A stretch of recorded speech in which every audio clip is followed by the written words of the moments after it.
कि बच्चे भगवान को पहचानने लग गए, क्योंकि अब शिक्षित समाज है। आपको नाम दिया जाता है, नाम देने से पहले सब नियमों से परिचित कराया जाता है। और हमने ये पुस्तक बनाई है भक्ति सौदागर को संदेश। इसके प्रथम अध्याय में ही हमने नियमों का पूरा विस्तार से विवरण दिया है कि कोई भी पुण्यात्मा इस आश्रम की तरफ आएगा तो पहले तैयार होकर आवे।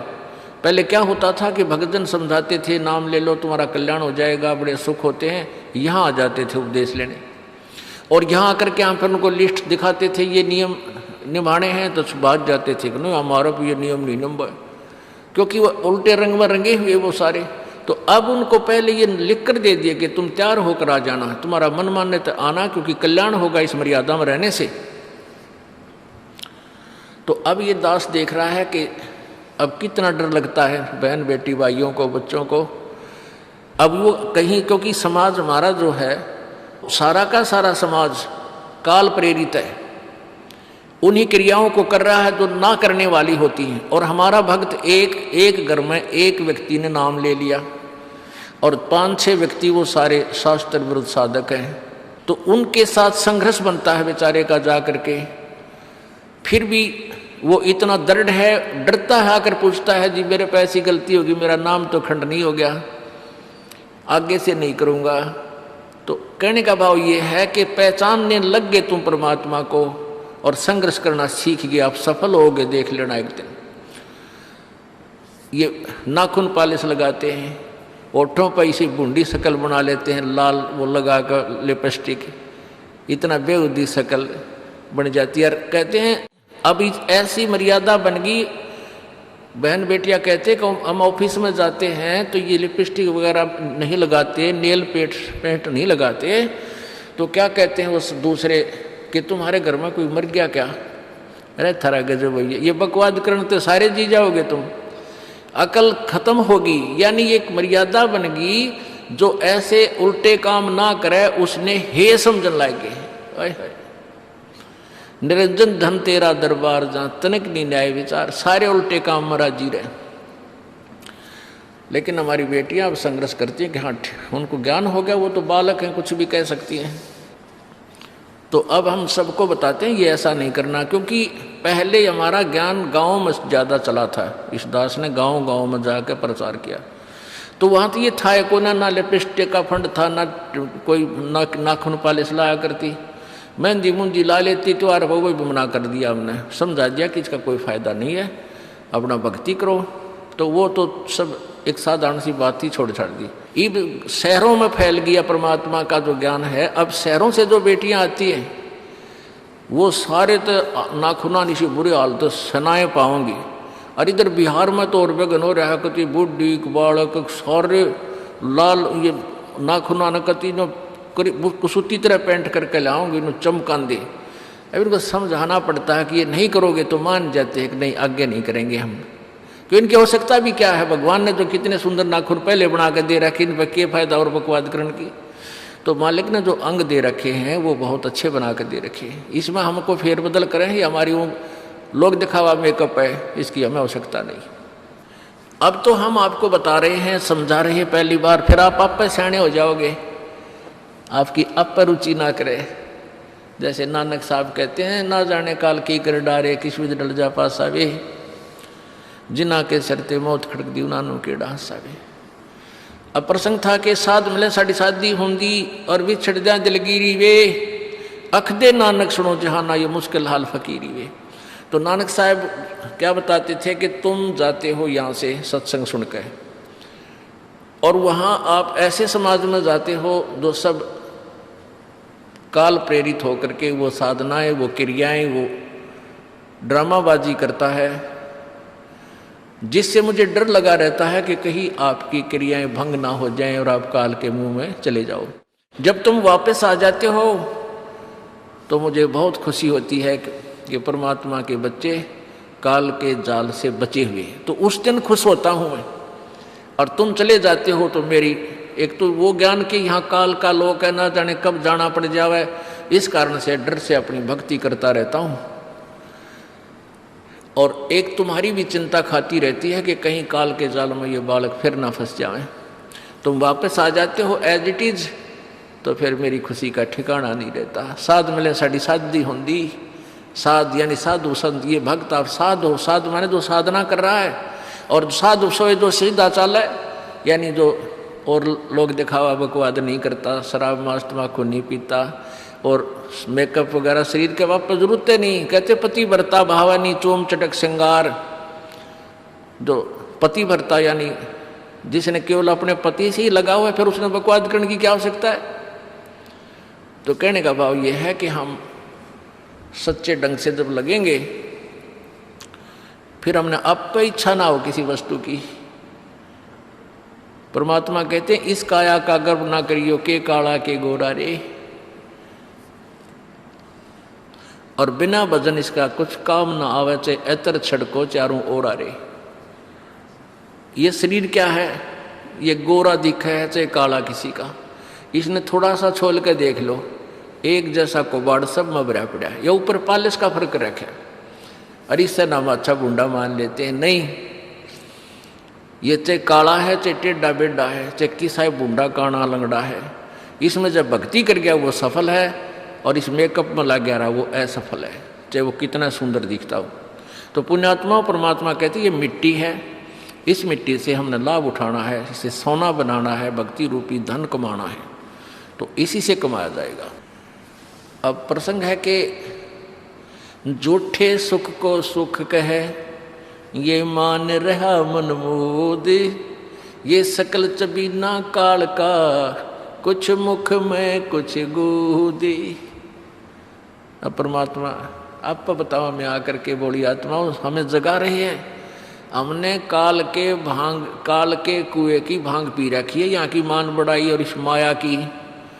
कबीर परमात्मा कहते हैं, कबीर ये माया अटपटी या त्रिगुणमयी माया, ब्रह्मा विष्णु महेश के द्वारा जो हमारे अंदर प्रेरणा कर रखी है, त्रिगुणमयी माया के विषय बता रहे हैं।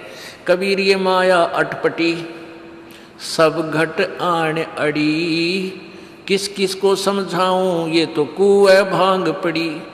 अब किस किस ने समझावे, सब एक तरह की भांग पी के एक जैसे विचार, एक जैसे बोल, एक जैसा ज्ञान इन्होंने ग्रहण किया हुआ है, और ये दास सच्चा ज्ञान सुनाता है, इसका विरोध करते हैं, इसको जल्दी समझ नहीं पाते, क्योंकि इनको इस माया रूपी और अज्ञान रूपी भांग का नशा हो रहा है। तो परमात्मा कहते हैं, कबीर ये माया अटपटी, सब घट आण अड़ी, और किस किस न समझाऊं, या तो कुएं भांग पड़ी, यानी सब ने एक जैसा ही ज्ञान ग्रहण कर रखा है, सबके एक जैसे विचार हैं। अब झूठा सुख कौन सा है?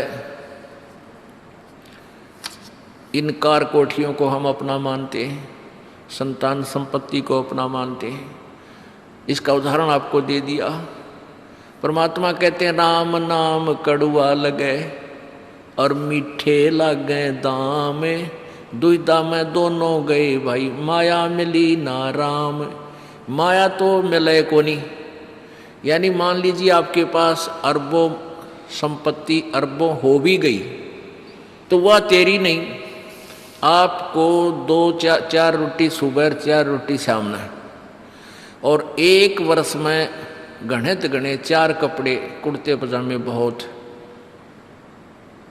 1 वर्ष में खत्म। आप पाटे को नहीं, ऐसा काम रह रहा आजकल। और 2 जोड़ी चप्पल जूते, और 1 खाट का स्थान, 1 चारपाई आ जा, गणित 2 आ जा, जितने एक परिवार एक व्यक्ति को 1 चारपाई। कहने का भाव यह कि ऐसा सीमित सा मकान, इतने की आवश्यकता आपको है, और बाकी पैसा आपके पास, उसने के सिर में मारोगे, क्या करोगे उसका? अब या तो कि तो बकवादा में लावेगा, कि तो शराब पीवेगा, कि तो और कोठी खरीद कर गिर देगा, उस पर कोई कब्जा कर लेगा, फिर लट्ठा मुकदमे होंगे, या कोई ले लेगा रिश्तेदार या कोई मित्र बन कर फिर देखो ना, फिर खेचा तानी रात ने नींद आओ ना, वह रखेगी बेगन में पात्रे, वो माया तने जीर्ण नहीं दे। और माया तो परमात्मा कहते हैं इस जीव की सबसे बड़ी शत्रु है, जो भगवान से दूर करे। अभी झूठे सुख को सुख मान लिया, कार कोठी होगी, बढ़िया व्यापार बिजनेस या कोई नौकरी होगी, तो भगवान से 100 कोस दूर है वो प्राणी। कोई एक आध पुण्यात्मा इसे प्रेरणा होकर आ जाता, वो तो फॉर एग्जाम्पल होते हैं। तो परमात्मा कहते हैं इसे सुख का आग लगे, जो भगवान ते दूर करे। परमात्मा कहते हैं वो दुख अच्छा हमारे लिए जो परमात्मा के चरणों में हमें लगाए रखे। कबीर साहब कहते हैं सुख के माथे पत्थर पड़ो जिससे नाम हृदय ते जावे, और बलिहारी वो दुख जो पल पल नाम रटावे। कि हे परमात्मा इसे सुख की हमने जरूरत नहीं, जो भगवान से दूर करे। पत्थर पड़ो इसे सुख के ऊपर, और बलिहारी उस दुख के जो पल पल नाम रटावे। जैसे भक्त नाम ले रखा किसी ने और उसको कोई पीड़ा हो जाती है, चिंता शुरू हो जाती है उसको, हे भगवान कदे कैंसर ना हो जा, हे परमात्मा कोई और ऑपरेशन ना बन जा। तो वहाँ तक जाता है जहाँ डॉक्टर के पास, और भगवान याद रह कर आता है। और वहाँ जाकर डॉक्टर करता है अल्ट्रासाउंड और एक्सरे वगैरह करके बता देता है कि आपको ऐसी कोई खास बीमारी नहीं है, नॉर्मल सी है, ये दवाई लो ठीक हो जाएगी। उसके बाद फिर परमात्मा के गुण कितने गाता है वो। जो भक्ति से दूर हैं वो तो भूल भाल जाते हैं, उनको तो परमात्मा याद आता है, कोई ना डॉक्टर दिखे। और पुण्यात्मा जो भक्ति करते हैं उनको डॉक्टर नहीं भगवान पहले दिखाई देता है। पुण्यात्मा आपके प्रारब्ध में, आपके संस्कार में मृत्यु है और कैंसर से है, और वो होगी, नाम ले रखा आपने। और डॉक्टर ने भी डिक्लेयर कर दिया कि कैंसर है भाई। पीछे आपको उदाहरण दिया था, एक लड़का रोहतक से, इकलौता पुत्र, और 10 साल के बाद पुत्र प्राप्ति हुई, और उस लड़के का कान में कैंसर बता दी, PGIMS रोहतक तक। उन डॉक्टरों ने फाइनल कर दिया और उसका पूरा डाटा अपने मोबाइल में नोट कर लिया कि इसका ऑपरेशन करवा ले और दिल्ली ले जा, हम नहीं कर सकते। वो रोता हुआ यहाँ आए। अब क्या है कि ये काल बड़ा उस्ताद है, थोड़ा सा सुख होते ही भगवान ने भूलन लाग जाए। वो 5 महीना में आए हमारे पास रोहतक से, जबकि आए महीने आना चाहिए था। 5 महीने में पता करा भाई कितने दिन में आए हो, 5 महीने वाला गेला। हमें भी ज़्यादा खिंचातानी करें भाई इतना लेट क्यों हो गया, तो भगवान ने नहीं चाहिए तो फायदा क्या होगा। ये कुदरती है, जब इस महीने 2 महीने में आपका प्रेरणा नहीं उठी, लोर नहीं उठी आने की, तो फिर भक्ति कहाँ चल रही है आपकी। बंधन तोड़ कर आ जाओगे जिसके अंदर भक्ति चल रही है, चाहे कितनी दूर भी क्यों नहीं है इंसान। भारत में कोई दूर थोड़ा है, कोई वीज़ा थोड़ा बनवाना है दोबारा आने के लिए, और वो भी नहीं आ पाते हैं, फिर भक्ति नहीं चल रही उनकी। तो फिर रो दोनों, और लड़का भी रो, उसकी पत्नी भी रो, उसका बाप भी, दोनों। वो लड़का छोटा ही था, 12-13 साल का। कहने लगे जी कैंसर बता दी, हमारा इकलौता पुत्र है। बुरा हाल, मेरी नहीं सुने, रोए वहाँ बेटा बात सुनो, आप दोबारा चेक कराओ और पूरी श्रद्धा रखना मालिक में। आप दोबारा ऑपरेशन कराने से पहले चेक जरूर करा लेना, ऑपरेशन नहीं मना करता मैं, और ऑपरेशन भी मालिक की दया से सफल होया करे इसी बूंदी बीमारी का। तो उनका यह बात जच गई, जानते डॉक्टर से कहा जी इसको ऐसे, वो रिपोर्ट दिखाई, और फिर कहा जी, वो डॉक्टर ने कहा अभी मैं दोबारा चेक कर लूँगा। मालिक प्रेरणा करता है कि एक बार चेक करना पड़ेगा, मैं ऑपरेशन करने से पहले चेकिंग फिर करूँगा। दोबारा चेक किया, उसने बताया इसका कोई कैंसर नहीं है, और कान की हड्डी बढ़ है, और 6 महीना में एक बार दिखा जाइए, आप पर ठीक हो जाइए। अब पुण्यात्माओं, अब उस परिवार के को भगवान कितना प्यारा लगेगा, कितनी श्रद्धा बढ़ेगी। और आए महीने 2-2 चक्कर काटेंगे, तो इंसान तो होंगे, शैतान होंगे, तो फिर आपत्ति आओगी उन पर। भगवान से दूर होते ही फिर ये विरानमाटी होगी। तो कहने का भाव ये है कि सुख के माथे पत्थर पड़ो जो नाम हृदय ते जा, और बलिहारी उस दुख के जो पल पल नाम रटावे। संत शरण में आने से फिर आई टले बला, और जय मस्तक में सूड़ी होवा कांटे में टल जा। ये मालिक की वाणी है, गलत नहीं हो सकती। इसका हम कितना लाभ उठा सकते हैं वो हमारी अपने अंतःकरण की जो है व्यवस्था के ऊपर डिपेंड करता है। हमारी कितनी भावना है, कितनी हमारी लगन है मालिक में।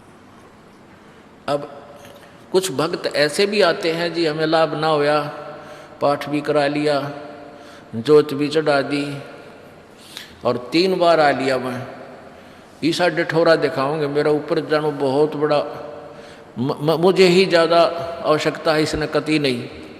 वो बेचारे बालक हैं, 1ली 2री कक्षा के, वो कुछ भी बोल सकते हैं। उनको ज्ञान ही नहीं। और ऐसे लाखों लोग हैं जिनको नरेशो खोलिए तो परमात्मा तो वही है। एक ही ट्रांसफार्मर में तो सबको कनेक्शन दे रखा है, और जिसके पंखे कूलर चल रहे हैं वो भी उसी लाइन से जुड़े हैं, और जिनके नहीं चल रहे हैं वो भी उसी लाइन से जुड़े हैं। तो उनका कोई कनेक्शन डिफेक्टिव है, उसको फिर चेक कराएं, लाइट पावर वही है। कहते हैं सतगुरु के दरबार में कमी काहे की ना, अंसा मौज नहीं पावता तेरी चूक चाकरी में। कि इस परमात्मा के दरबार में किसी चीज की कमी नहीं। और परमात्मा आप बताते हैं कि यदि तुझे लाभ नहीं मिल रहा तेरी चूक चाकरी में, आपके अंदर कोई श्रद्धा में कमी है, आपकी भावना में कमी है, या आपका कनेक्शन लूज है, आपका कनेक्शन कट ऑफ हो गया, वह पावर आ नहीं रही। इस परमात्मा कबीर जी के शब्दकोश में असंभव शब्द नहीं है। इस कबीर परमेश्वर की डिक्शनरी में इम्पॉसिबल वर्ड नहीं है। ये वो भगवान है।